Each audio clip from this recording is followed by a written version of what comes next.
ਪਿਆਰੇ ਬੱਚਿਓ, ਆਪਾਂ ਪਹਿਲਾਂ ਭਾਗ 1 ਵਿੱਚ 9ਵੀਂ ਜਮਾਤ ਦਾ ਸਰੀਰਕ ਸਿੱਖਿਆ ਦਾ ਚੌਥੇ ਪਾਠ ਦਾ ਪਹਿਲਾ ਭਾਗ ਕੀਤਾ ਸੀ। ਪਾਠ ਦਾ ਨਾਮ ਸੀ ਬੱਚਿਓ ਮੁੱਢਲੀ ਸਹਾਇਤਾ। ਰਿਵੀਜ਼ਨ ਕਰ ਰਹੇ ਹਾਂ। ਮੁੱਢਲੀ ਸਹਾਇਤਾ ਕੀ ਹੁੰਦੀ ਹੈ? ਮੁੱਢਲੀ ਸਹਾਇਤਾ ਉਹ ਸਹਾਇਤਾ ਹੁੰਦੀ ਹੈ ਜੋ ਕਿ ਕਿਸੇ ਮਰੀਜ਼ ਜਾਂ ਰੋਗੀ ਨੂੰ ਘਟਨਾ ਵਾਲੀ ਸਥਾਨ 'ਤੇ ਡਾਕਟਰ ਦੇ ਆਉਣ ਤੋਂ ਪਹਿਲਾਂ ਨਿਯਮਾਂ ਅਨੁਸਾਰ ਜੋ ਸਹਾਇਤਾ ਦਿੱਤੀ ਜਾਂਦੀ ਹੈ ਉਸ ਨੂੰ ਮੁੱਢਲੀ ਸਹਾਇਤਾ ਕਿਹਾ ਜਾਂਦਾ ਹੈ। ਸੋ ਬੱਚਿਓ, ਪਿਛਲੇ ਪਾਠ ਦੇ ਵਿੱਚ ਅਸੀਂ ਪੱਠਿਆਂ ਬਾਰੇ, ਉਹਨਾਂ ਦਾ ਤਣਾਅ ਕੀ ਹੁੰਦਾ ਹੈ, ਪੱਠਿਆਂ ਦਾ ਤਣਾਅ ਆਉਣ ਦਾ ਕਾਰਨ ਕੀ ਹੈ, ਕੀ ਚਿੰਨ੍ਹ ਨੇ, ਇਲਾਜ ਕੀ ਨੇ, ਅਤੇ ਇਹ ਸਾਰਾ ਕੁਝ ਅਸੀਂ ਪੱਠਿਆਂ ਬਾਰੇ ਪੜ੍ਹਿਆ ਸੀ। ਨਾਲ ਅਸੀਂ ਪੜ੍ਹਿਆ ਸੀ ਮੋਚ ਕੀ ਹੈ, ਮੋਚ ਦੀਆਂ ਕਿਸਮਾਂ ਬਾਰੇ, ਮੋਚ ਦੇ ਕਾਰਨ ਕੀ ਨੇ, ਕਿਉਂ ਮੋਚ ਆਉਂਦੀ ਹੈ, ਕੀ ਚਿੰਨ੍ਹ ਨੇ ਮੋਚ ਦੇ, ਇਲਾਜ ਕੀ ਨੇ। ਆਪਾਂ ਇਹਨਾਂ ਬਾਰੇ 2 ਭਾਗ ਨੇ ਜੋ ਅਸੀਂ ਪਹਿਲਾਂ ਪਿਛਲੇ ਭਾਗ ਦੇ ਵਿੱਚ ਪੜ੍ਹ ਚੁੱਕੇ ਹਾਂ। ਅਗਲਾ ਜੋ ਸਾਡਾ ਪਾਠ ਹੈ ਦੂਸਰਾ, ਇਹਦੇ ਵਿੱਚ ਅੱਜ ਅਸੀਂ ਪੜ੍ਹਨ ਲੱਗੇ ਹਾਂ ਹੁਣ ਜੋੜ ਉਤਰਨਾ। ਬੱਚਿਓ, ਜੋੜ ਉਤਰਨਾ ਕੀ ਹੈ? ਇਸ ਹਾਲਤ ਵਿੱਚ ਹੱਡੀ ਜੋ ਹੈ ਉਹ ਆਪਣੀ ਜੋੜ ਵਾਲੀ ਜਗ੍ਹਾ ਤੋਂ ਖਿਸਕ ਜਾਂਦੀ ਹੈ। ਜਿਵੇਂ ਕਿ ਤੁਸੀਂ ਤਸਵੀਰ ਵਿੱਚ ਵੀ ਦੇਖ ਸਕਦੇ ਹੋ, ਜੋ ਹੱਡੀ ਹੈ ਉਹ ਗੋਡੇ ਦੀ, ਉਹ ਆਪਣੀ ਜਗ੍ਹਾ ਤੋਂ ਹਿੱਲ ਚੁੱਕੀ ਹੈ। ਸੋ ਅਜਿਹੀ ਕੰਡੀਸ਼ਨ ਨੂੰ ਅਸੀਂ ਜੋੜ ਉਤਰਨਾ ਆਖਦੇ ਹਾਂ। ਜੋੜ ਉਤਰਨ ਦਾ ਕਾਰਨ ਕੀ ਹੁੰਦਾ ਬੱਚਿਓ? ਕਾਰਨ ਹੈ, ਸਭ ਤੋਂ ਪਹਿਲਾਂ ਆਪਾਂ ਕਹਿ ਸਕਦੇ ਹਾਂ ਕਿ ਇਹ ਹੱਡੀ ਜੋ ਹੈ ਆਪਣੀ ਜਗ੍ਹਾ ਤੋਂ ਖਿਸਕ ਦੇ ਕਈ ਕਾਰਨ ਨੇ, ਜਿਵੇਂ ਕਿ ਸਖਤ ਸੱਟ, ਜਦੋਂ ਕੋਈ ਬਾਹਰਲੀ ਭਾਰ ਤੇਜ਼ ਰਫ਼ਤਾਰ ਨਾਲ ਹੱਡੀ 'ਤੇ ਆ ਕੇ ਲੱਗੇ ਤਦ ਹੱਡੀ ਆਪਣਾ ਟਿਕਾਣਾ ਛੱਡ ਜਾਂਦੀ ਹੈ। ਜਿਵੇਂ ਕਿ ਤਸਵੀਰ ਵਿੱਚ ਦੇਖ ਸਕਦੇ ਹੋ ਕਿ ਜੋ ਗੱਡੀ ਹੈ ਸਕੂਟਰੀ ਨਾਲ ਟਕਰਾ ਗਈ, ਔਰ ਸਕੂਟਰੀ ਜੋ ਹੱਥ ਨਾਲ ਪਕੜੀ ਹੋਈ ਸੀ ਤਾਂ ਪ੍ਰੈਸ਼ਰ ਕਿੱਥੇ ਬਣਿਆ? ਮੋਢੇ 'ਤੇ। ਸੋ ਇਸ ਤਰੀਕੇ ਨਾਲ ਮੋਢੇ ਦੀ ਜੋ ਹੈ ਹੱਡੀ ਉਹ ਉਤਰ ਚੁੱਕੀ ਹੈ। ਸੋ ਜੋ ਜਿੰਨੇ ਜ਼ੋਰ ਨਾਲ ਉਹ ਗੱਡੀ ਵੱਜੀ ਹੈ ਉਸ ਦੇ ਤਰੀਕੇ ਨਾਲ ਉਹ ਹੱਡੀ ਆਪਣੀ ਜਗ੍ਹਾ ਤੋਂ ਖਿਸਕ ਚੁੱਕੀ ਹੈ। ਉਸ ਨੂੰ ਅਸੀਂ ਕਹਿੰਦੇ ਹਾਂ ਜੋੜ ਦਾ ਉਤਰਨਾ। ਦੂਸਰਾ ਅਸੀਂ ਕਾਰਨ ਕਹਿ ਸਕਦੇ ਹਾਂ ਕਿ ਉਤਰਨ ਦਾ ਜੋੜ ਜੋ ਉਤਰਨ ਦਾ ਕਾਰਨ ਹੋ ਸਕਦਾ ਉਹ ਹੁੰਦਾ ਖੇਡ ਮੈਦਾਨ ਦਾ ਉੱਚੇ ਨੀਵੇਂ ਹੋਣਾ, ਜਾਂ ਬਹੁਤ ਸਖਤ ਜਾਂ ਨਰਮ ਹੋਣ ਨਾਲ ਵੀ ਕੀ ਹੈ, ਸਾਡਾ ਜੋੜ ਉਤਰਨ ਦੀ ਸੰਭਾਵਨਾ ਵੱਧ ਜਾਂਦੀ ਹੈ, ਕਿਉਂਕਿ ਸਹੀ ਤਰੀਕੇ ਨਾਲ ਖੇਡ ਨਹੀਂ ਖੇਡੀ ਜਾਂਦੀ, ਸੱਟ ਫੇਟ ਲੱਗਣ ਦੀ ਜੋ ਸੰਭਾਵਨਾ ਹੈ ਉਹ ਵੱਧ ਜਾਂਦੀ ਹੈ। ਤੀਜਾ ਅਸੀਂ ਕਾਰਨ ਕਹਿ ਸਕਦੇ ਹਾਂ ਬੱਚਿਓ ਕਿ ਖੇਡ ਦਾ ਸਮਾਨ ਹੈ ਜੋ ਸਰੀਰਕ ਸ਼ਕਤੀ ਦੇ ਤੋਂ ਭਾਰਾ ਹੋਣਾ। ਕਈ ਵਾਰੀ ਕੀ ਹੈ, ਅਸੀਂ ਜੋ ਇਹ ਸਮਾਨ ਹੈ ਉਹ ਸਾਡੀ ਜੋ ਕੰਡੀਸ਼ਨਸ ਨੇ, ਜੋ school games federation of India ਦੀਆਂ ਜੋ ਹਦਾਇਤਾਂ ਨੇ ਉਹਨਾਂ ਦੇ ਉਲਟ, ਭਾਵ ਕਿ ਜਿਵੇਂ ਛੋਟੇ ਬੱਚਿਆਂ ਲਈ ਜੋ ਵੇਟ ਹੈ ਡਿਸਕ ਦਾ, ਗੋਲੇ ਦਾ 1 ਕਿਲੋਗ੍ਰਾਮ ਹੈ। ਜਿਵੇਂ ਜੇਕਰ ਇੱਕ ਛੋਟਾ ਬੱਚਾ ਅੰਡਰ 14 1 ਕਿਲੋਗ੍ਰਾਮ ਦੀ ਜਗ੍ਹਾ 'ਤੇ 1.5 ਕਿਲੋਗ੍ਰਾਮ ਦਾ ਅੰਡਰ 17 ਵਾਲੇ ਬੱਚਿਆਂ ਦਾ ਡਿਸਕ ਜਾਂ ਗੋਲੇ ਨੂੰ ਅੱਗੇ ਚੱਕੇਗਾ ਤਾਂ ਨੇਚਰਲੀ ਹੈ ਕਿ ਉਸ ਨੂੰ ਪ੍ਰੋਬਲਮ ਆਉਣ ਦੀ ਸੰਭਾਵਨਾ ਵੱਧ ਜਾਂਦੀ ਹੈ। ਸੋ ਆਪਣੀ ਸਰੀਰਕ ਸ਼ਕਤੀ ਤੋਂ ਜੇਕਰ ਅਸੀਂ ਵੱਧ ਜੋ ਹੈ ਕੰਮ ਕਰਾਂਗੇ ਤਾਂ ਨੇਚਰਲੀ ਹੈ ਕਿ ਸਾਡਾ ਜੋੜ ਉਤਰਨ ਦੀ ਸੰਭਾਵਨਾ ਵੱਧ ਜਾਂਦੀ ਹੈ। ਫਿਰ ਅਸੀਂ ਗੱਲ ਕਰ ਸਕਦੇ ਹਾਂ ਕਿ ਤੇਜ਼ ਖੇਡ ਤੋਂ ਪਹਿਲਾਂ ਹਲਕੀਆਂ ਕਸਰਤਾਂ ਨਾ ਕਰਨਾ, ਭਾਵ ਕਿ ਵਾਰਮ ਅਪ ਜੇਕਰ ਕੋਈ ਖਿਡਾਰੀ ਨਹੀਂ ਹੁੰਦਾ ਤਾਂ ਨੈਚੁਰਲੀ ਹੀ ਹੈ ਕਿ ਬੱਚੇ ਨੂੰ ਜੋ ਹੈ ਜੋੜ ਉਤਰਨ ਦੀ ਜੋ ਸੰਭਾਵਨਾ ਹੈ ਉਹ ਵੱਧ ਜਾਂਦੀ ਹੈ। ਫਿਰ ਅਸੀਂ ਗੱਲ ਕਰ ਸਕਦੇ ਹਾਂ ਕਿ ਖਿਡਾਰੀਆਂ ਦੇ ਅਚਾਨਕ ਡਿੱਗਣ ਨਾਲ ਵੀ ਹੱਡੀ ਹਿੱਲ ਸਕਦੀ ਹੈ, ਕਿਤੇ ਸੱਟ ਫੇਟ ਲੱਗ ਸਕਦੀ ਹੈ ਔਰ ਜੋ ਹੱਡੀ ਹੈ ਉਹ ਉਤਰ ਸਕਦੀ ਹੈ। ਬੱਚਿਓ, ਜੇਕਰ ਅਜਿਹਾ ਕਿਤੇ ਹੋ ਗਿਆ ਤਾਂ ਚਿੰਨ੍ਹ ਕੀ ਨੇ? ਸਾਨੂੰ ਕਿਵੇਂ ਪਤਾ ਲੱਗੇਗਾ ਕਿ ਜੋ ਸਾਡਾ ਹੱਡੀ ਹੈ ਜਾਂ ਜੋੜ ਹੈ ਉਹ ਉਤਰ ਚੁੱਕਿਆ ਹੈ? ਜੋੜ ਉਤਰਨ ਦੇ ਜੋ ਚਿੰਨ੍ਹ ਨੇ ਉਹਦੇ ਵਿੱਚ ਸਭ ਤੋਂ ਪਹਿਲਾਂ ਗੱਲ ਕਰਾਂਗੇ ਕਿ ਸੱਟ ਵਾਲੀ ਜਗ੍ਹਾ ਆਪਣੇ ਆਪ ਹਿੱਲ ਨਹੀਂ ਸਕਦੀ। ਜਿੱਥੇ ਹੱਡੀ ਉਤਰੀ ਹੋਵੇ ਉਹ ਜਗ੍ਹਾ ਬਿਲਕੁਲ ਕੋਈ ਕੰਮ ਕਰਨ ਦੇ ਕਾਬਲ ਨਹੀਂ ਰਹਿੰਦੀ। ਅਸੀਂ ਉਸ ਜਗ੍ਹਾ ਤੋਂ ਕੋਈ ਵੀ ਕੰਮ ਨਹੀਂ ਲੈ ਸਕਦੇ। ਭਾਰ ਵਗੈਰਾ ਕਿ ਛੋਟਾ ਜਿਹਾ ਕਾਪੀ ਵੀ ਅਸੀਂ ਉਸ ਹੱਥ ਨਾਲ, ਜੇਕਰ ਹੱਥ 'ਚ ਪ੍ਰੋਬਲਮ ਆਈ ਹੈ, ਹੱਥ ਦੀ ਹੱਡੀ ਜਾਂ ਮੋਢੇ ਦੀ ਉਤਰੀ ਹੈ ਤਾਂ ਅਸੀਂ ਨਹੀਂ ਚੁੱਕ ਸਕਾਂਗੇ, ਇੰਨੀ ਜ਼ਿਆਦਾ ਭੀੜ ਹੋਵੇਗੀ। ਸੱਟ ਵਾਲੀ ਜਗ੍ਹਾ ਜੋ ਹੈ ਉਹ ਬੇਢੰਗੀ ਦਿਖਾਈ ਦੇਵੇਗੀ।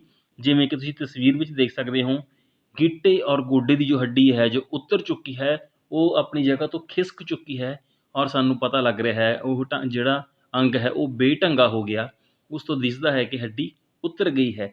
ਜੇਕਰ ਇੱਕ ਗਿੱਟੇ ਤੋਂ ਹੱਡੀ ਉਤਰੀ ਹੋਵੇ ਤਦ ਆਪਾਂ ਇਹ ਵੀ ਕਰ ਸਕਦੇ ਹਾਂ ਕਿ ਦੂਜੇ ਗਿੱਟੇ ਨਾਲ ਮਿਲਾ ਕੇ ਦੇਖ ਸਕਦੇ ਹਾਂ, ਤਾਂ ਜੋ ਪਾਸਾ ਸਾਨੂੰ ਪਤਾ ਲੱਗ ਜਾਏਗਾ ਕਿ ਬੇਡੋਲ, ਜੋ ਜਿੱਥੇ ਉਤਰੀ ਹੋਊਗੀ ਹੱਡੀ ਉਹ ਪਾਸਾ ਬੇਡੋਲ ਹੋ ਜਾਵੇਗਾ।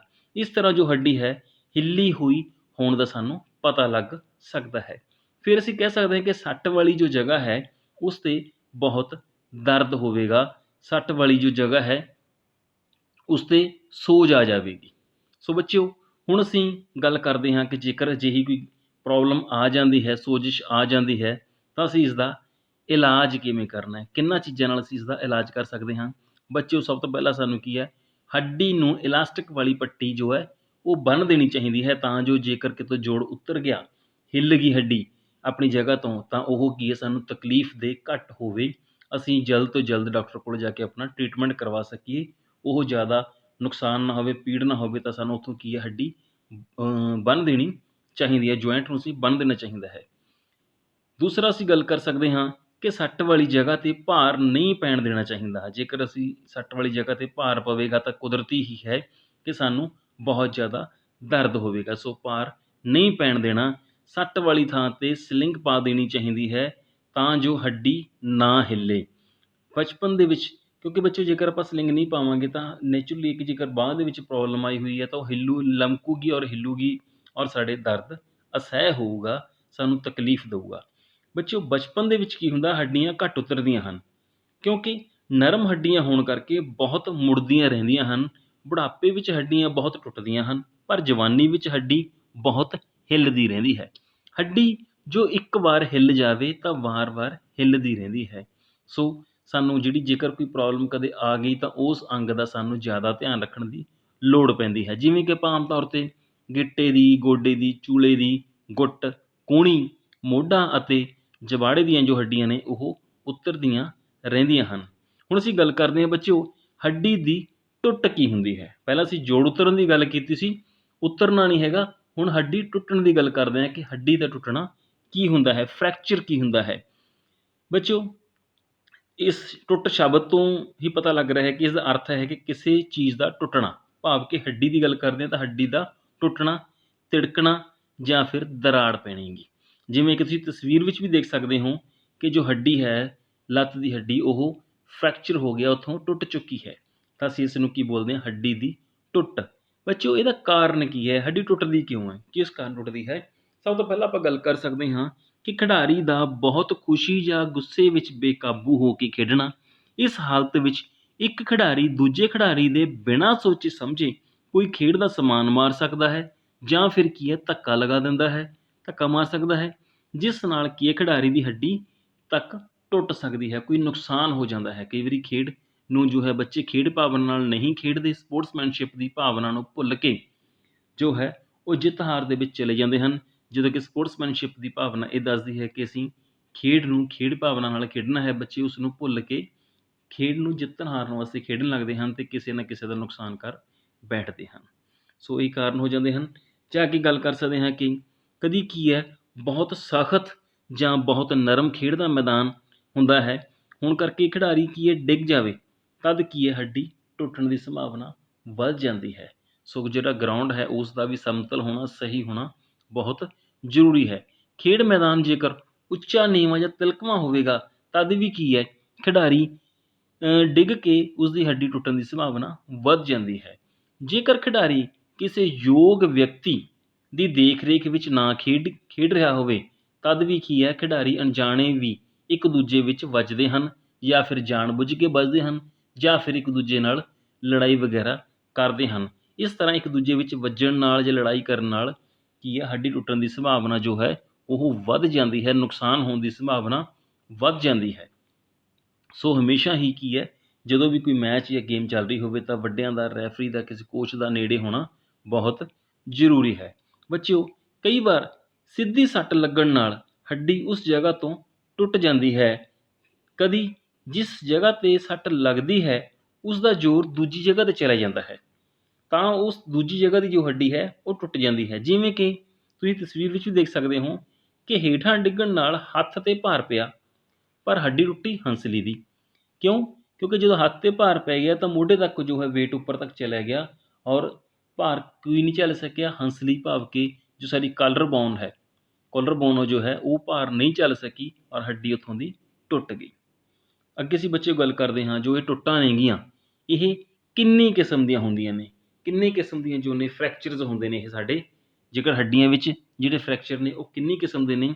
ਸਭ ਤੋਂ ਪਹਿਲਾਂ ਅਸੀਂ ਗੱਲ ਕਰਦੇ ਹਾਂ, ਇੱਕ ਹੁੰਦੀ ਹੈ ਸਾਦੀ ਟੁੱਟ ਜਾਂ ਫਿਰ ਇਹਨੂੰ ਆਪਾਂ ਬੰਦ ਟੁੱਟ ਵੀ ਕਹਿ ਦਿੰਦੇ ਹਾਂ, ਇੰਗਲਿਸ਼ ਬੋਲਦੇ ਹਾਂ ਸਿੰਪਲ ਔਰ ਕਲੋਜ਼ਡ ਫ੍ਰੈਕਚਰ। ਜਿਵੇਂ ਕਿ ਤਸਵੀਰ ਵਿੱਚ ਦੇਖ ਸਕਦੇ ਹੋ ਤੁਸੀਂ ਕਿ ਜੋ ਹੈ ਜੇਕਰ ਅਜਿਹੀ ਟੁੱਟ ਹੁੰਦੀ ਹੈ ਤਾਂ ਜਦੋਂ ਹੱਡੀ ਇਸ ਤਰ੍ਹਾਂ ਟੁੱਟ ਜਾਵੇ ਪਰ ਬਾਹਰ 'ਤੇ ਕੋਈ ਜ਼ਖਮ ਇਸ ਤਰੀਕੇ ਵਿੱਚ ਨਹੀਂ ਹੋਵੇਗਾ, ਸਾਨੂੰ ਹੱਡੀ ਦੇ ਟੁੱਟਣ ਦਾ ਬਹੁਤ ਘੱਟ ਪਤਾ ਲੱਗਦਾ ਹੈ, ਸਿਰਫ ਦਰਦ ਹੀ ਮਹਿਸੂਸ ਹੋਵੇਗਾ, ਇਸ ਟੁੱਟ ਨੂੰ ਅਸੀਂ ਸਾਦੀ ਟੁੱਟ ਕਹਿ ਦਿੰਦੇ ਹਾਂ। ਜਿਵੇਂ ਕਿ ਤਸਵੀਰ ਵਿੱਚ ਹੈ ਕਿ ਹੱਡੀ ਟੁੱਟਣ ਦਾ ਲੱਤ ਦੇ ਦੋਨੋਂ ਸਾਈਡ ਤੋਂ ਕਿਤੋਂ ਵੀ ਨਹੀਂ ਪਤਾ ਲੱਗ ਰਿਹਾ ਵੀ ਹੱਡੀ ਟੁੱਟ ਗਈ ਹੈ, ਸਿਰਫ ਪੀੜ ਮਹਿਸੂਸ ਹੋਵੇਗੀ ਜਾਂ ਜੋ ਚਿੰਨ੍ਹ ਨੇ ਸਾਨੂੰ ਉਹਨਾਂ ਤੋਂ ਹੀ ਪਤਾ ਲੱਗੇਗਾ ਵੀ ਹੱਡੀ ਸਾਡੀ ਟੁੱਟ ਚੁੱਕੀ ਹੈ। ਦੂਸਰੇ ਪ੍ਰਕਾਰ ਦੀ ਜੋ ਹੱਡੀ ਹੈ ਸਾਡੀ ਜਾਂ ਟੁੱਟ ਹੈ ਉਹ ਆਊਗੀ ਖੁੱਲੀ ਟੁੱਟ, ਕੰਪਾਊਂਡ ਫ੍ਰੈਕਚਰ। ਇਹ ਟੁੱਟ ਕਿਸ ਤਰ੍ਹਾਂ ਦੀ ਹੁੰਦੀ ਹੈ ਬੱਚਿਓ, ਜਦੋਂ ਹੱਡੀ ਚਮੜੀ ਨੂੰ ਕੱਟ ਕੇ ਬਾਹਰ ਆ ਜਾਵੇ। ਜਿਵੇਂ ਕਿ ਤੁਸੀਂ ਤਸਵੀਰ ਵਿੱਚ ਵੀ ਦੇਖ ਸਕਦੇ ਹੋ ਕਿ ਜੋ ਲੱਤ ਦੀ ਹੱਡੀ ਹੈ ਉਹ ਮਾਂਸ ਨੂੰ ਪਾੜਦੇ ਹੋਏ ਆਪਣੇ ਸਥਾਨ ਤੋਂ ਬਾਹਰ ਆ ਗਈ, ਹੱਡੀ ਬਾਹਰ ਆ ਚੁੱਕੀ ਹੈ, ਦਿਖ ਰਹੀ ਹੈ, ਦਿਸਣ ਲੱਗਦੀ ਹੈ, ਖੁੱਲੀ ਹੱਡੀ ਹੋ ਗਈ, ਤਾਂ ਅਜਿਹੀ ਟੁੱਟ ਨੂੰ ਅਸੀਂ ਖੁੱਲੀ ਟੁੱਟ ਜਾਂ ਫਿਰ ਇੰਗਲਿਸ਼ ਵਿੱਚ ਕੰਪਾਊਂਡ ਔਰ ਓਪਨ ਫ੍ਰੈਕਚਰ ਵੀ ਕਹਿ ਦਿੰਦੇ ਹਾਂ। ਤੀਸਰੇ ਪ੍ਰਕਾਰ ਦੀ ਜੋ ਬੱਚਿਓ ਹੱਡੀ ਟੁੱਟ ਹੈ ਉਹ ਹੁੰਦੀ ਹੈ ਗੁੰਝਲਦਾਰ ਟੁੱਟ, ਜਿਹਨੂੰ ਅਸੀਂ ਕੰਪਲੀਕੇਟਡ ਫ੍ਰੈਕਚਰ ਵੀ ਆਖ ਦਿੰਦੇ ਹਾਂ। ਇਸ ਪ੍ਰਕਾਰ ਦੀ ਟੁੱਟ ਦੇ ਵਿੱਚ ਕੀ ਹੈ ਕਿ ਕਈ ਵਾਰ ਜੋੜ ਜੋ ਹੈ ਹਿੱਲ ਜਾਂਦੇ ਹਨ ਔਰ ਹੱਡੀ ਦੇ ਨਾਲ ਲੱਗਦੇ ਭਾਗ ਨੂੰ ਵੀ ਹੱਡੀ ਨੁਕਸਾਨ ਪਹੁੰਚਾ ਦਿੰਦੀ ਹੈ। ਜਿਵੇਂ ਕਿ ਸਾਡੀਆਂ ਜੋ ਹੱਡੀਆਂ ਨੇ ਉਹ ਸਾਡੇ ਸਰੀਰ ਦੇ ਕੋਮਲ ਅੰਗਾਂ ਦੀ ਰੱਖਿਆ ਕਰਦੀਆਂ ਹਨ, ਜਿਵੇਂ ਕਿ ਖੋਪੜੀ ਹੈ ਉਹ ਦਿਮਾਗ ਦੀ ਰੱਖਿਆ ਕਰਦੀ ਹੈ, ਜੋ ਸਾਡੇ ਇਹ ਫੇਫੜੇ ਸਾਹਮਣੇ ਫੇਫੜਿਆਂ ਦੀ ਥੋੜ੍ਹੀ ਰਿਬਜ਼ ਨੇ ਸਾਡੀਆਂ ਜੋ ਉਹ ਸਾਡੇ ਫੇਫੜਿਆਂ ਦੀ ਜੋ ਹੈ ਉਹ ਰੱਖਿਆ ਕਰਦੀਆਂ ਹਨ। ਇਸ ਤਰੀਕੇ ਨਾਲ ਤੁਸੀਂ ਦੇਖ ਸਕਦੇ ਹੋ ਪਿਕਚਰ ਦੇ ਵਿੱਚ ਕਿ ਰਿਬਸ ਜੋ ਟੁੱਟਣ ਦੇ ਨਾਲ ਉਹ ਫੇਫੜਿਆਂ ਵਿੱਚ ਧੱਸ ਗਏ ਹਨ। ਤਾਂ ਅਜਿਹੀ ਟੁੱਟ ਗੁੰਝਲਦਾਰ ਟੁੱਟ ਤਾਂ ਕਹਾਉਂਦੀ ਹੈ ਕਿ ਫੇਫੜੇ ਜੋ ਸਾਡੇ ਫ੍ਰੈਕਚਰ ਤਾਂ ਹੋ ਗਈ ਪਰ ਇਸ ਨੇ ਫੇਫੜਿਆਂ ਨੂੰ ਵੀ ਨਾਲ ਨੁਕਸਾਨ ਪਹੁੰਚਾ ਦਿੱਤਾ, ਭਾਵ ਕਿ ਹੱਡੀ ਟੁੱਟਣ ਨਾਲ ਉਹ ਜਿਸ ਅੰਗ ਦੀ ਰੱਖਿਆ ਕਰ ਰਹੀ ਹੁੰਦੀ ਹੈ ਉਸ ਦੇ ਵਿੱਚ ਵੀ ਧੱਸ ਜਾਂਦੀ ਹੈ, ਉਸ ਅੰਗ ਨੂੰ ਵੀ ਨੁਕਸਾਨ ਪਹੁੰਚਾਉਂਦੀ ਹੈ। ਸੋ ਅਜਿਹੀ ਟੁੱਟ ਨੂੰ ਅਸੀਂ ਕੀ ਹੈ ਗੁੰਝਲਦਾਰ ਕੰਪਲੀਕੇਟਡ ਫ੍ਰੈਕਚਰ ਆਖ ਦਿੰਦੇ ਹਾਂ। ਅੱਗੇ ਅਸੀਂ ਟੁੱਟ ਦੀ ਗੱਲ ਕਰਦੇ ਹਾਂ, ਉਹ ਹੈ ਬਹੁਖੰਡੀ ਟੁੱਟ। ਬਹੁਖੰਡੀ ਟੁੱਟ ਦੇ ਵਿੱਚ ਕੀ ਹੈ, ਜਦੋਂ ਹੱਡੀ ਕਈ ਥਾਵਾਂ ਤੋਂ ਟੁੱਟ ਜਾਵੇ, ਜਿਵੇਂ ਕਿ ਤਸਵੀਰ ਵਿੱਚ ਤੁਸੀਂ ਦੇਖ ਸਕਦੇ ਹੋ ਕਿ ਜੋ ਹੱਡੀ ਹੈ ਉਹ ਕਈ ਥਾਵਾਂ ਤੋਂ ਟੁੱਟ ਚੁੱਕੀ ਹੈ। ਸੋ ਅਜਿਹੀ ਟੁੱਟ ਨੂੰ ਅਸੀਂ ਬਹੁਖੰਡੀ ਜਾਂ ਮਲਟੀਪਲ ਫ੍ਰੈਕਚਰ ਵੀ ਆਖ ਦਿੰਦੇ ਹਾਂ। ਅੱਗੇ ਅਸੀਂ ਬੱਚਿਓ ਗੱਲ ਕਰਦੇ ਹਾਂ ਝਪਟੀ ਟੁੱਟ ਦੀ। ਝਪਟੀ ਟੁੱਟ ਇੰਪੈਕਟਡ ਫ੍ਰੈਕਚਰ। ਇੰਪੈਕਟਡ ਫ੍ਰੈਕਚਰ ਕੀ ਹੁੰਦਾ ਹੈ, ਜਦੋਂ ਹੱਡੀ ਕੀ ਹੈ ਟੁੱਟ ਜਾਣ ਨਾਲ ਇੱਕ ਸਿਰਾ ਦੂਜੇ ਟੁੱਟੇ ਹੋਏ ਸਿਰੇ ਭਾਗ ਦੇ ਵਿੱਚ ਫਸ ਜਾਵੇ। ਜਿਵੇਂ ਕਿ ਤਸਵੀਰ ਵਿੱਚ ਤੁਸੀਂ ਦੇਖ ਸਕਦੇ ਹੋ ਕਿ ਹੱਡੀ ਜਦੋਂ ਟੁੱਟ ਗਈ ਹੈ ਤਾਂ ਉਸਦਾ ਇੱਕ ਭਾਗ ਕੀ ਹੈ ਦੂਸਰੇ ਭਾਗ ਦੇ ਵਿੱਚ ਫਸ ਗਿਆ। ਅਜਿਹੀ ਟੁੱਟ ਨੂੰ ਅਸੀਂ ਝਪਟੀ ਟੁੱਟ ਕਹਿੰਦੇ ਹਾਂ, ਇੰਪੈਕਟਡ ਫ੍ਰੈਕਚਰ ਬੋਲਦੇ ਹਾਂ। ਅਗਲੀ ਟੁੱਟ ਦੀ ਵਿੱਚੋਂ ਗੱਲ ਕਰਦੇ ਹਾਂ, ਉਹ ਹੈ ਕੱਚੀ ਟੁੱਟ ਜਾਂ green stick fracture. Green sticks fracture ਜਾਂ ਕੱਚੀ ਟੁੱਟ ਜੋ ਹੈ ਉਹ ਆਮ ਕਰਕੇ ਬੱਚਿਆਂ ਦੇ ਵਿੱਚ ਆਉਂਦਾ ਹੈ। ਬੱਚਿਆਂ ਦੀਆਂ ਜੋ ਹੱਡੀਆਂ ਹਨ ਉਹ ਕਮਜ਼ੋਰ ਹੁੰਦੀਆਂ ਹਨ। ਛੋਟੇ ਬੱਚਿਆਂ ਦੀ ਗੱਲ ਕਰ ਰਹੇ ਹਾਂ ਆਪਾਂ ਇੱਥੇ, ਉਹਨਾਂ ਦੀਆਂ ਹੱਡੀਆਂ ਸੌਫਟ ਹੁੰਦੀਆਂ, ਨਰਮ ਹੁੰਦੀਆਂ ਹਨ। ਨਰਮ ਹੋਣ ਦੇ ਕਰਕੇ ਕੀ ਹੈ ਉਹ ਟੁੱਟਦੀਆਂ ਨਹੀਂ, ਸਗੋਂ ਥੋੜ੍ਹਾ ਜਿਹਾ ਉਹਨਾਂ ਵਿੱਚ ਵਾਲ ਟਾਈਪ ਤਿੜਕ ਜਾਂਦੀਆਂ ਹਨ, ਦਰਾੜ ਆ ਜਾਂਦੀ ਹੈ ਜਾਂ ਥੋੜ੍ਹੀਆਂ ਵਿੰਗੀਆਂ ਹੋ ਜਾਂਦੀਆਂ ਹਨ। ਅਜਿਹੀ ਟੁੱਟ ਨੂੰ ਅਸੀਂ ਕੀ ਹੈ ਕੱਚੀ ਟੁੱਟ ਰੱਖਦੇ ਹਾਂ, ਕਿਉਂਕਿ ਬੱਚੇ ਆਪਾਂ ਗੱਲ ਕੀਤੀ ਹੈ ਵੀ ਛੋਟੇ ਬੱਚਿਆਂ ਦੀ ਜੋ ਹੱਡੀਆਂ ਹਨ ਉਹ ਨਰਮ ਹੁੰਦੀਆਂ ਨੇ, ਉਹ ਤਾਂ ਟੁੱਟਦੀਆਂ ਨਹੀਂ, ਸਗੋਂ ਵਿੰਗੀਆਂ ਜਾਂ ਉਹਨਾਂ ਵਿੱਚ ਵਾਲ ਵਗੈਰਾ ਆ ਜਾਂਦਾ ਹੈ। ਅੱਗੇ ਅਸੀਂ ਗੱਲ ਕਰਦੇ ਹਾਂ ਸੱਤਵੀਂ ਟੁੱਟ ਦੀ ਸਾਡੀ, ਉਹ ਹੈ ਦਬੀ ਹੋਈ ਟੁੱਟ ਜਾਂ ਡਿਪਰੈਸਡ ਫ੍ਰੈਕਚਰ। ਇਹ ਬੱਚਿਓ ਕੀ ਹੈ ਆਮ ਕਰਕੇ ਸਿਰ ਦੀ ਹੱਡੀ ਵਿੱਚ ਹੀ ਆਉਂਦਾ ਹੈ, ਕਿਉਂਕਿ ਬਹੁਤ ਭਾਰ ਨਾਲ ਹੱਡੀ ਜੋ ਹੈ ਟੁੱਟ ਜਾਵੇ ਤਾਂ ਅੰਦਰ ਨੂੰ ਧੱਸ ਜਾਂਦੀ ਹੈ। ਸਿਰ 'ਤੇ ਕਿ ਸਾਡੇ ਬਹੁਤ ਜ਼ਿਆਦਾ ਸੱਟ ਵੱਜੇ ਤਾਂ ਹੱਡੀ ਜੋ ਹੈ ਅੰਦਰ ਨੂੰ ਧੱਸ ਜਾਂਦੀ ਹੈ। ਅਜਿਹੀ ਟੁੱਟ ਨੂੰ ਅਸੀਂ ਦਬੀ ਹੋਈ ਟੁੱਟ ਡਿਪਰੈਸਡ ਫ੍ਰੈਕਚਰ ਆਖ ਦਿੰਦੇ ਹਾਂ। ਹੁਣ ਅਸੀਂ ਗੱਲ ਕਰਦੇ ਹਾਂ ਕਿ ਜੇਕਰ ਇਹ ਸੱਤੇ ਪ੍ਰਕਾਰ ਦੀਆਂ ਜੋ ਹੱਡੀਆਂ ਦੀ ਜੇਕਰ ਟੁੱਟ ਹੋ ਜਾਂਦੀ ਹੈ ਤਾਂ ਸਾਨੂੰ ਕਿਸ ਤਰੀਕੇ ਨਾਲ ਪਤਾ ਲੱਗੂਗਾ, ਸਾਨੂੰ ਕਿਵੇਂ ਪਤਾ ਲੱਗੂਗਾ ਵੀ ਸਾਡੀ ਕੋਈ ਟੁੱਟ ਹੋ ਗਈ ਹੈ, ਕੀ ਚਿੰਨ੍ਹ ਨੇ, ਇਹ ਚਿੰਨ੍ਹਾਂ ਤੋਂ ਸਾਨੂੰ ਕਿਵੇਂ ਪਤਾ ਲੱਗੂਗਾ। ਸਭ ਤੋਂ ਪਹਿਲਾਂ ਅਸੀਂ ਗੱਲ ਕਰਦੇ ਹਾਂ ਚਿੰਨ੍ਹ ਜੋ ਹਨ ਕਿ ਟੁੱਟ ਵਾਲੀ ਜੋ ਜਗ੍ਹਾ ਹੈ ਉਸ 'ਤੇ ਬਹੁਤ ਦਰਦ ਹੋਊਗਾ, ਭਾਵ ਕਿ ਅਸਹਿ ਦਰਦ ਹੋਊਗਾ, ਅਸੀਂ ਉਹ ਦਰਦ ਨੂੰ ਸਹਿ ਨਹੀਂ ਸਕਾਂਗੇ। ਸਾਨੂੰ ਪਤਾ ਲੱਗ ਜਾਵੇਗਾ ਉਸ ਦਰਦ ਤੋਂ ਕਿ ਇੱਥੇ ਕੋਈ ਨਾ ਕੋਈ ਪ੍ਰੋਬਲਮ ਆਈ ਹੈ, ਇੱਥੇ ਕੋਈ ਨਾ ਕੋਈ ਫ੍ਰੈਕਚਰ ਜ਼ਰੂਰ ਹੋਇਆ ਹੈ। ਜਾਂ ਫਿਰ ਹੋ ਸਕਦਾ ਹੈ ਕਿ ਟੁੱਟ ਵਾਲੀ ਥਾਂ ਦੇ ਨੇੜੇ ਸੋਜ ਹੋ ਜਾਵੇ, ਸੋਜਿਸ਼ ਹੋ ਜਾਵੇਗੀ, ਟੁੱਟ ਵਾਲੀ ਥਾਂ 'ਤੇ ਸ਼ਕਤੀ ਨਹੀਂ ਰਹਿੰਦੀ, ਭਾਵ ਕਿ ਅਸੀਂ ਉਸ ਅੰਗ ਤੋਂ ਕੰਮ ਨਹੀਂ ਲੈ ਸਕਦੇ। ਜੇਕਰ ਉੱਥੇ ਕਿਤੇ ਫ੍ਰੈਕਚਰ ਹੋ ਗਿਆ ਤਾਂ ਸਾਡਾ ਦਰਦ ਅਸਹਿ ਹੋਊਗਾ, ਸਾਨੂੰ ਪਤਾ ਲੱਗ ਜੂਗਾ ਵੀ ਉਸ ਅੰਗ ਤੋਂ ਅਸੀਂ ਛੋਟਾ ਜਿਹਾ ਪੈੱਨ ਜਾਂ ਕਾਪੀ ਵੀ ਨਹੀਂ ਚੱਕ ਪਾ ਰਹੇ, ਕਿਉਂਕਿ ਉਹ ਅੰਗ ਆਪਣੀ ਜਗ੍ਹਾ ਤੋਂ ਪ੍ਰੋਪਰ ਨਹੀਂ ਹੈਗਾ, ਉੱਥੋਂ ਟੁੱਟ ਚੁੱਕਿਆ ਹੈਗਾ। ਅੱਗੇ ਅਸੀਂ ਗੱਲ ਕਰਦੇ ਹਾਂ, ਜੇਕਰ ਅਜਿਹੀ ਕੋਈ ਦਿੱਕਤ ਆਉਂਦੀ ਹੈ ਤਾਂ ਜੋ ਸਾਡਾ ਅੰਗ ਹੈ ਉਹ ਬੇਢੰਗਾ ਹੋ ਜਾਂਦਾ ਹੈ, ਭਾਵ ਕਿ ਜਿਵੇਂ ਕਿ ਤੁਸੀਂ ਤਸਵੀਰ ਵਿੱਚ ਦੇਖ ਸਕਦੇ ਹੋ, ਹੱਥ ਦੀ ਜੋ ਹੱਡੀ ਹੈ ਟੁੱਟ ਕੇ ਬਾਹਰ ਆ ਗਈ ਹੈ, ਹੱਥ ਜੋ ਹੈ ਆਪਣੀ ਸਹੀ ਸਥਿਤੀ ਵਿੱਚ ਨਹੀਂ ਹੈ, ਹੱਥ ਬੇਢੰਗਾ ਹੋ ਗਿਆ, ਸਾਨੂੰ ਇਸ ਤੋਂ ਪਤਾ ਲੱਗ ਜਾਂਦਾ ਹੈ ਕਿ ਹੱਡੀ ਜੋ ਸਾਡੀ ਹੈ ਉਹ ਟੁੱਟ ਚੁੱਕੀ ਹੈ। ਹੱਥ ਲਗਾ ਕੇ ਹੱਡੀ ਫੱਟ ਆਪਾਂ ਕਈ ਵਾਰ ਪਛਾਣ ਵੀ ਸਕਦੇ ਹਾਂ, ਕਿਵੇਂ ਜੇਕਰ ਜਿਹੜੀ ਸਿੰਪਲ ਟੁੱਟ ਹੈ ਉਹਦੇ ਵਿੱਚ ਜੇਕਰ ਅਸੀਂ ਉਸ ਜਗ੍ਹਾ 'ਤੇ ਹੱਥ ਲਗਾਵਾਂਗੇ, ਸਾਡੇ ਦਰਦ ਹੋਊਗਾ, ਸਾਨੂੰ ਮਹਿਸੂਸ ਹੋਊਗਾ, ਪਤਾ ਲੱਗੂਗਾ ਕਿ ਸਾਡੇ ਇੱਥੇ ਕੋਈ ਨਾ ਕੋਈ ਪ੍ਰੋਬਲਮ ਆ ਚੁੱਕੀ ਹੈ। ਟੁੱਟ ਦੀ ਥਾਂ ਦੀ ਹਿਲਜੁਲ ਬੇਢੰਗੀ ਜੀ ਹੋ ਜਾਂਦੀ ਹੈ, ਸਾਨੂੰ ਤੋਂ ਪਤਾ ਲੱਗਦਾ ਹੈ ਕਿ ਇਹ ਪ੍ਰੋਬਲਮ ਸਾਨੂੰ ਕ੍ਰੀਏਟ ਹੋ ਚੁੱਕੀ ਹੈ। ਅੱਗੇ ਅਸੀਂ ਗੱਲ ਕਰਦੇ ਹਾਂ ਕਿ ਜੇਕਰ ਇਹ ਸਾਨੂੰ ਇਹਨਾਂ ਚੀਜ਼ਾਂ ਤੋਂ ਪਤਾ ਲੱਗ ਜਾਂਦਾ ਹੈ ਕਿ ਇਹਨਾਂ 7 ਪੁਆਇੰਟਸ ਦੇ ਵਿੱਚੋਂ ਕਿਸੇ ਵੀ ਪ੍ਰਕਾਰ ਦੀ ਜੋ ਟੁੱਟ ਹੈ, ਉਹ ਜੋ ਹੱਡੀ ਫ੍ਰੈਕਚਰ ਸਾਡੀ ਹੋ ਗਈ ਹੈ, ਤਾਂ ਅਸੀਂ ਉਸ ਦਾ ਬਚਾਓ ਕਿਵੇਂ ਕਰਨਾ ਹੈ। ਬਚਾਓ ਦੇ ਸਾਡੇ ਕੋਲ ਕੀ ਤਰੀਕੇ ਹੋ ਸਕਦੇ ਹਨ।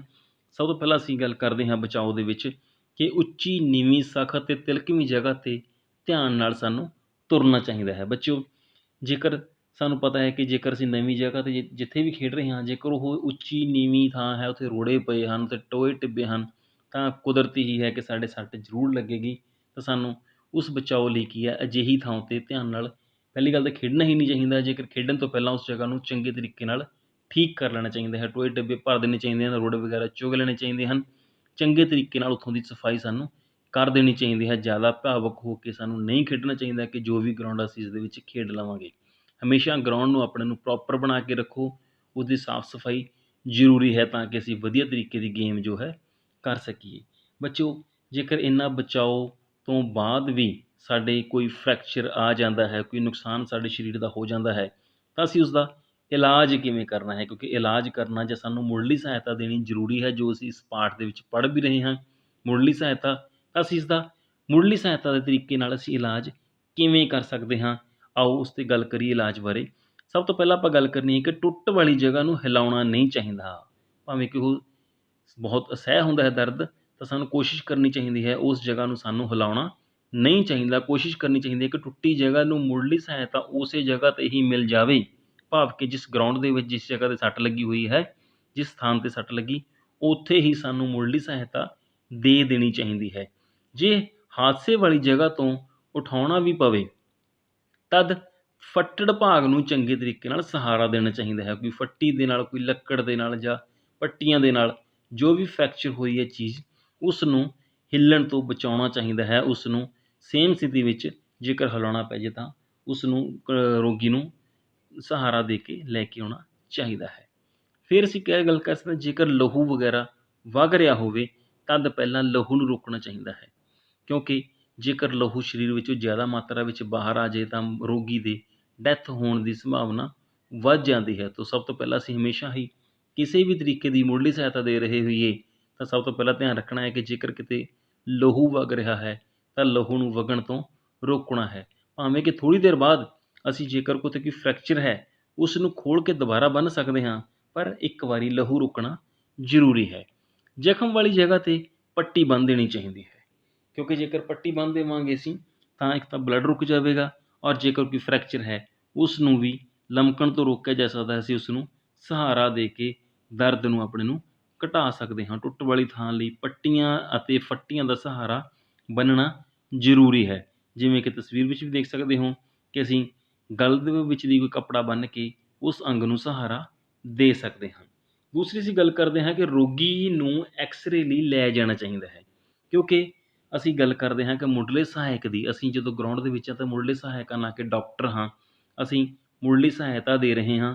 ਸੋ ਸਹੀ ਇਲਾਜ ਲਈ ਡਾਕਟਰ ਕੋਲ ਲੈ ਕੇ ਜਾਣਾ ਜ਼ਰੂਰੀ ਹੈ। ਡਾਕਟਰ ਦੇ ਕੋਲ ਲਿਜਾ ਕੇ ਉਸਦਾ ਐਕਸਰੇ ਜੋ ਵਗੈਰਾ ਕਰਵਾ ਕੇ ਡਾਕਟਰ ਤੋਂ ਸਹੀ ਟਰੀਟਮੈਂਟ ਦਿਵਾਉਣਾ ਜ਼ਰੂਰੀ ਹੈ ਸਹੀ ਇਲਾਜ ਲਈ।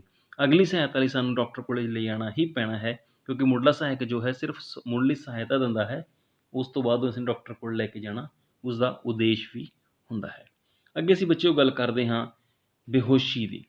ਬੇਹੋਸ਼ੀ ਕੀ ਹੈ? ਫੇਂਟ ਬੋਲਦੇ ਨੇ ਇਸ ਨੂੰ। ਬੇਹੋਸ਼ੀ ਕੀ ਹੈ? ਚੇਤਨਤਾ ਦੇ ਖੋ ਜਾਣ ਨੂੰ ਬੇਹੋਸ਼ੀ ਕਿਹਾ ਜਾਂਦਾ ਹੈ।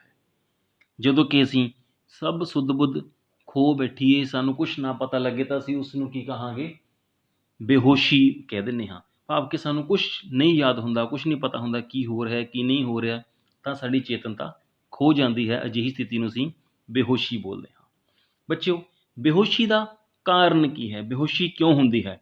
ਇਹਦਾ ਸਭ ਤੋਂ ਪਹਿਲਾ ਮੁੱਖ ਕਾਰਨ ਹੈ ਕਿ ਬਹੁਤ ਕੰਮ ਕਰਨ ਜਾਂ ਬਹੁਤ ਖੇਡਣ ਨਾਲ ਸਰੀਰ ਨਿਢਾਲ ਹੋ ਜਾਂਦਾ ਹੈ ਅਤੇ ਦਿਮਾਗ ਚੇਤਨਤਾ ਗੁਆ ਬੈਠਦਾ ਹੈ। ਸਾਨੂੰ ਨਹੀਂ ਪਤਾ ਲੱਗਦਾ, ਸਾਡਾ ਸਰੀਰ ਇੰਨਾ ਥੱਕ ਜਾਂਦਾ ਹੈ, ਅਸੀਂ ਥੱਕ ਜਾਂਦੇ ਹਾਂ, ਜਾਂ ਸਾਡਾ ਕੰਮ ਸਰੀਰ ਦਾ ਇੰਨਾ ਹੋ ਜਾਂਦਾ ਹੈ ਕਿ ਉਸ ਤੋਂ ਬਾਅਦ ਸਾਡੀ ਜੋ ਚੇਤਨਤਾ ਉਹ ਖੋ ਜਾਂਦੀ ਹੈ। ਅਸੀਂ ਸਹੀ ਤਰੀਕੇ ਨਾਲ ਕੰਮ ਨਹੀਂ ਕਰ ਪਾਉਂਦੇ ਔਰ ਇੱਕਦਮ ਗਿਰ ਕੇ ਅਸੀਂ ਬੇਹੋਸ਼ ਹੋ ਜਾਂਦੇ ਹਾਂ। ਜਾਂ ਫਿਰ ਬੱਚਿਓ ਕਹਿ ਸਕਦੇ ਹਾਂ ਕਿ ਜਦੋਂ ਗਰਮੀ ਬਹੁਤ ਜ਼ਿਆਦਾ ਹੋਵੇ, ਆਮ ਕਰਕੇ ਜੋ ਗਰਮੀ ਦੇ ਦਿਨਾਂ ਦੇ ਵਿੱਚ ਸਰੀਰ ਵਿੱਚੋਂ ਬਹੁਤ ਸਾਰਾ ਪਾਣੀ ਜੋ ਹੈ ਉਹ ਖਤਮ ਹੋ ਜਾਂਦਾ ਹੈ, ਗਰਮੀ ਨਾਲ ਉੱਡਦਾ ਰਹਿੰਦਾ ਹੈ, ਜਾਂ ਪਸੀਨੇ ਦੇ ਨਾਲ ਵੀ ਕੀ ਹੈ, ਜੇਕਰ ਸਾਡੇ ਸਰੀਰ ਵਿੱਚੋਂ ਪਾਣੀ ਜ਼ਿਆਦਾ ਮਾਤਰਾ ਵਿੱਚ ਨਿਕਲ ਜਾਵੇ ਤਦ ਵੀ ਕੀ ਹੈ, ਬੇਹੋਸ਼ ਹੋਣ ਦੀ ਸੰਭਾਵਨਾ ਵੱਧ ਜਾਂਦੀ ਹੈ। ਸੋ ਹਮੇਸ਼ਾ ਜੋ ਬੇਹੋਸ਼ੀ ਹੈ ਜ਼ਿਆਦਾਤਰ ਉਹ ਗਰਮੀ ਦੇ ਦਿਨਾਂ ਵਿੱਚ ਜ਼ਿਆਦਾ ਆਉਂਦੀ ਹੈ, ਤਾਂ ਉਸ ਸਮੇਂ ਸਾਨੂੰ ਹਮੇਸ਼ਾ ਆਪਣੇ ਨਾਲ ਪਾਣੀ ਦੀ ਬੋਤਲ ਵਗੈਰਾ ਉਸ ਸਮੇਂ ਸੀਜ਼ਨ ਦੇ ਵਿੱਚ ਗਰਮੀਆਂ ਵਿੱਚ ਜ਼ਰੂਰ ਰੱਖਣੀ ਚਾਹੀਦੀ ਹੈ। ਖੇਡ ਦੇ ਦੌਰਾਨ ਸਮੇਂ ਸਮੇਂ 'ਤੇ ਲੋੜ ਅਨੁਸਾਰ ਪਾਣੀ ਪੀ ਲੈਣਾ ਚਾਹੀਦਾ ਹੈ। ਕਈ ਵਾਰ ਕੀ ਹੈ, ਸਦਮਾ ਲੱਗਣ ਨਾਲ ਵੀ, ਕੋਈ ਸੱਟ ਲੱਗਣ ਨਾਲ, ਜਾਂ ਬਹੁਤ ਜ਼ਿਆਦਾ ਖੁਸ਼ੀ ਅਤੇ ਗਮੀ ਦੀ ਖਬਰ ਸੁਣਨ ਨਾਲ ਵੀ ਬੇਹੋਸ਼ੀ ਹੋਣ ਦੀ ਸੰਭਾਵਨਾ ਵੱਧ ਜਾਂਦੀ ਹੈ। ਅੱਗੇ ਅਸੀਂ ਗੱਲ ਕਰਦੇ ਹਾਂ ਕਿ ਕਈ ਵਾਰ ਕੀ ਹੈ, ਕੋਈ ਇਨਸਾਨ ਗਲਤੀ ਨਾਲ ਕੋਈ ਗਲਤ ਖਾਣਾ ਜਾਂ ਕੋਈ ਦਵਾਈ ਲੈ ਬੈਠਦਾ ਹੈ, ਜਿਸ ਦਾ ਕਿ ਅਸਰ ਜ਼ਹਿਰ ਵਰਗਾ ਬਣ ਜਾਂਦਾ ਹੈ ਸਾਡੇ ਸਰੀਰ ਦੇ ਵਿੱਚ, ਸਾਡੇ ਸਰੀਰ ਦੇ ਵਿੱਚ ਉਹ ਜਾ ਕੇ ਜ਼ਹਿਰ ਦਾ ਕੰਮ ਕਰਦਾ ਹੈ। ਸੋ ਅਜਿਹੀ ਸਥਿਤੀ ਵਿੱਚ ਵੀ ਕੀ ਹੈ, ਬੰਦਾ ਜੇਕਰ ਅਜਿਹੀ ਕੋਈ ਗਲਤ ਚੀਜ਼ ਖਾਧੀ ਜਾਵੇ ਜਾਂ ਜੰਕ ਫੂਡ ਕੋਈ ਅਜਿਹਾ ਖਾਧਾ ਜਾਵੇ ਜੋ ਕਿ ਅੰਦਰ ਕੀ ਹੈ, ਫੂਡ ਪੁਆਇਜ਼ਨਿੰਗ ਹੋ ਜਾਂਦੀ ਹੈ, ਕਈ ਵਾਰੀ ਜ਼ਿਆਦਾ ਨੁਕਸਾਨ ਹੋ ਸਕਦਾ ਹੈ, ਤਾਂ ਅਜਿਹੀ ਹਾਲਤ ਦੇ ਵਿੱਚ ਵੀ ਕੀ ਹੈ, ਬੰਦਾ ਬੇਹੋਸ਼ ਹੋ ਸਕਦਾ ਹੈ। ਸੋ ਇਸ ਗੱਲਾਂ ਦਾ ਵੀ ਸਾਨੂੰ ਮੁੱਖ ਤੌਰ 'ਤੇ ਧਿਆਨ ਰੱਖਣਾ ਬਹੁਤ ਜ਼ਰੂਰੀ ਹੈ। ਕਈ ਵਾਰ ਕੀ ਹੈ ਕਿ ਮਿਰਗੀ ਔਰ ਹਿਸਟੀਰੀਆ ਜਿਹੀਆਂ ਬਿਮਾਰੀਆਂ ਕਿਸੇ ਨੂੰ ਹੁੰਦੀਆਂ ਨੇ, ਸਾਨੂੰ ਨਹੀਂ ਪਤਾ ਹੁੰਦਾ, ਤਾਂ ਅਜਿਹੀ ਸਥਿਤੀ ਦੇ ਵਿੱਚ ਵੀ ਕੀ ਹੈ, ਰੋਗੀ ਨੂੰ ਬੇਹੋਸ਼ ਦੀ ਹਾਲਤ ਵਿੱਚ ਚਲਿਆ ਜਾਂਦਾ ਹੈ। ਸੋ ਉਸ ਸਮੇਂ ਵੀ ਸਾਨੂੰ ਬਹੁਤ ਧਿਆਨ ਰੱਖਣ ਦੀ ਲੋੜ ਹੁੰਦੀ ਹੈ। ਜਾਂ ਫਿਰ ਕਈ ਵਾਰ ਕੀ ਹੈ, ਦਿਲ ਦਾ ਦੌਰਾ ਪੈ ਜਾਂਦਾ ਕਿਸੇ ਨੂੰ, ਜਾਂ ਫਿਰ ਕਿਸੇ ਨੂੰ ਕੀ ਹੈ, ਸ਼ੂਗਰ ਦੀ ਪ੍ਰੋਬਲਮ ਹੁੰਦੀ ਹੈ, ਇਨਸੂਲਿਨ ਵਧੇਰੇ ਮਾਤਰਾ ਵਿੱਚ ਹੋ ਸਕਦੀ ਹੈ, ਜਾਂ ਕਿਸੇ ਬਿਮਾਰੀ ਨਾਲ ਕੋਈ ਕਮਜ਼ੋਰੀ ਵੇਲੇ ਸਰੀਰ ਤੋਂ ਬਹੁਤ ਕੰਮ ਲਿਆ ਜਾਵੇ, ਤਾਂ ਅਜਿਹੀ ਹਾਲਤ ਵਿੱਚ ਵੀ ਕੀ ਹੈ, ਇਨਸਾਨ ਬੇਹੋਸ਼ ਹੋ ਸਕਦਾ ਹੈ। ਹਾਰਟ ਅਟੈਕ ਦੇ ਵਿੱਚ ਵੀ ਆਪਾਂ ਗੱਲ ਕਰਦੇ ਹਾਂ। ਸੋ ਇਹਨਾਂ ਜੋ ਚੀਜ਼ਾਂ ਨੇ, ਇਹ ਕੁਛ ਕਾਰਨ ਨੇ ਜਿਨ੍ਹਾਂ ਕਰਕੇ ਕੋਈ ਇਨਸਾਨ ਹੈ ਉਹ ਬੇਹੋਸ਼ ਹੋ ਸਕਦਾ ਹੈ। ਜਾਂ ਫਿਰ ਅਸੀਂ ਗੱਲ ਕਰਦੇ ਹਾਂ ਕਿ ਸਰੀਰ ਵਿੱਚੋਂ ਲਹੂ ਦੀ ਜ਼ਿਆਦਾ ਵਗਣ ਨਾਲ ਵੀ ਬੇਹੋਸ਼ ਹੋ ਸਕਦਾ ਹੈ।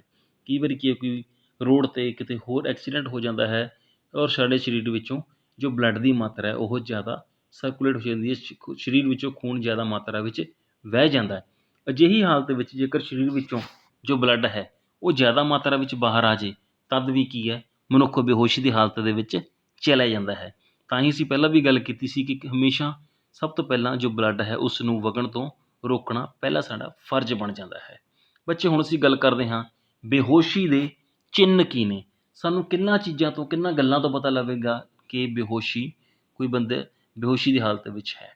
ਸਭ ਤੋਂ ਪਹਿਲਾਂ ਆਪਾਂ ਦੇਖਾਂਗੇ ਕਿ ਉਸ ਇਨਸਾਨ ਦਾ ਜੋ ਹੈ, ਜੋ ਬੇਹੋਸ਼ ਹੈ, ਉਸ ਦਾ ਚਿਹਰਾ ਜੋ ਹੈ ਉਹ ਪੀਲਾ ਹੋ ਜਾਵੇਗਾ, ਜਾਂ ਉਸ ਦੀ ਜਿਹੜੀ ਚਮੜੀ ਹੈ ਉਹ ਠੰਡੀ ਅਤੇ ਚਿਪਚਿਪੀ ਹੋ ਜਾਵੇਗੀ, ਨਬਜ਼ ਉਸ ਦੀ ਹੌਲੀ ਹੋ ਜਾਵੇਗੀ, ਖੂਨ ਦਾ ਦਬਾਅ ਹੈ ਉਹ ਬਹੁਤ ਘੱਟ ਜਾਵੇਗਾ।